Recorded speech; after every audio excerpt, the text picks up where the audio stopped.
Good evening and welcome. Let's take a look at our top story. An outlawed radical Islamist party has managed to bend the government of Pakistan with days-long protests, violence and threats. Now the Pakistani government has signed an agreement with the hardline Islamist group in return of an end to the ongoing violent protests, and the leaders have termed it as a peace agreement. Now questions have emerged if this group will be legitimized. Let's begin from the start. Thousands of supporters of the outlawed Tehreek-e-Labbaik Pakistan party started protesting on the 22nd of October. They held marches from Lahore towards the capital Islamabad, demanding the expulsion of the French envoy to Pakistan over the publication of caricatures of Islam's Prophet Muhammad in France. Violent confrontations between rally-goers and police left at least 7 police officers and 4 demonstrators dead. This violence erupted a day after the Imran Khan government refused to accept their demands to close the French embassy and expel the French envoy. 2 weeks on, the protests have ended and the government of Pakistan has shaken hands with this group. And no one knows what the agreement is on paper. Neither Foreign Minister Shah Mahmood Qureshi nor religious leader Munir Rahman gave any details of the agreement at a news conference in the capital, Islamabad. But they have called it a victory for Pakistan and Islam. After detailed talks in an atmosphere of mutual understanding, the agreement between the government of Pakistan and the tehreek-e-labbaik Pakistan has been reached.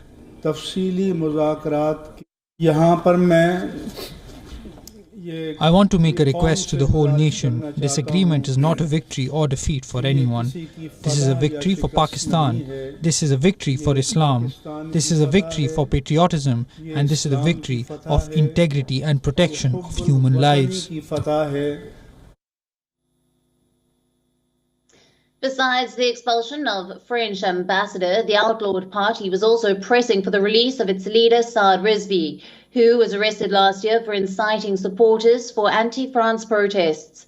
Rizvi's party gained prominence in Pakistan's 2018 elections by campaigning on the single issue of defending the country's blasphemy law, which calls for the death penalty for anyone who insults Islam. Last year, Rizvi's party started demanding the expulsion of French envoy in October, after French President Emmanuel Macron tried to defend the caricatures of the Prophet Muhammad as freedom of expression. Macron's comments came after a young Muslim beheaded a French school teacher who had shown the caricatures in class. The images were republished by the satirical magazine Charlie Hebdo to mark the opening of the trial over the deadly 2015 attack against the publication for the original caricatures. For more on the story, our Pakistan Bureau Chief Anas Malik has sent us this report.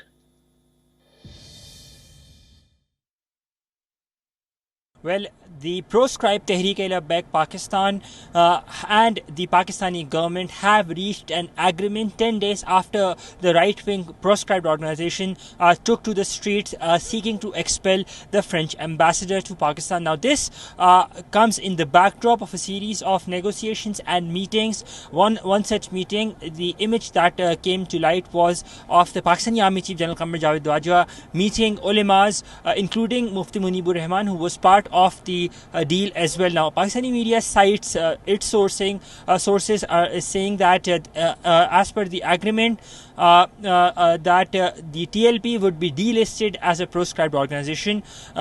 This is yet to be confirmed because the contours of the agreement, they currently remain secret and a mystery, but the Pakistani media has been reporting this through its sources.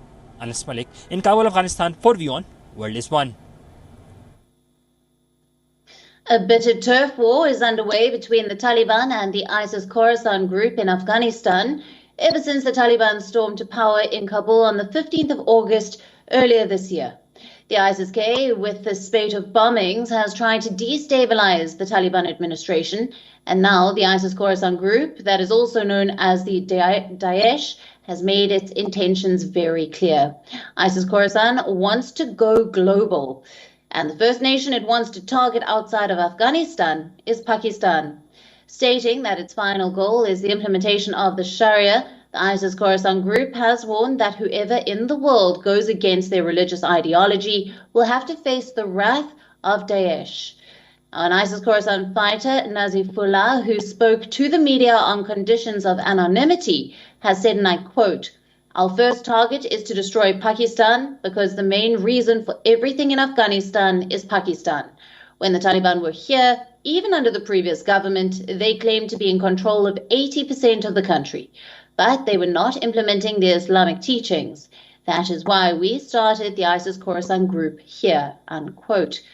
Now, the ISIS Khorasan took root in Afghanistan between 2014 and 2015.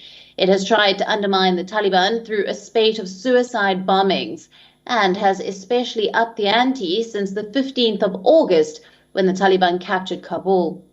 There have been targeted bombings across multiple provinces, resulting in hundreds of fatalities. The deadliest attack by the ISIS Khorasan group was at the Kabul International Airport, just days before the Americans beat a hasty and a humiliating retreat. The twin bombings at the Kabul airport killed almost 200 people, including 13 American soldiers. According to estimates, the ISIS-K has about 2,000 terrorists in Afghanistan. Most of them are defectors from the Taliban, who feel the Taliban is not Islamic enough. Besides local Afghans, the ISIS-K has also attracted jihadist fighters from China, Tajikistan, Pakistan, Russia, and Uzbekistan. While the Taliban has limited itself to Afghanistan, the ISIS Khorasan has international ambitions. It wants a global Islamic caliphate, and this will prove to be a major security challenge for the neighboring nations in the years to come.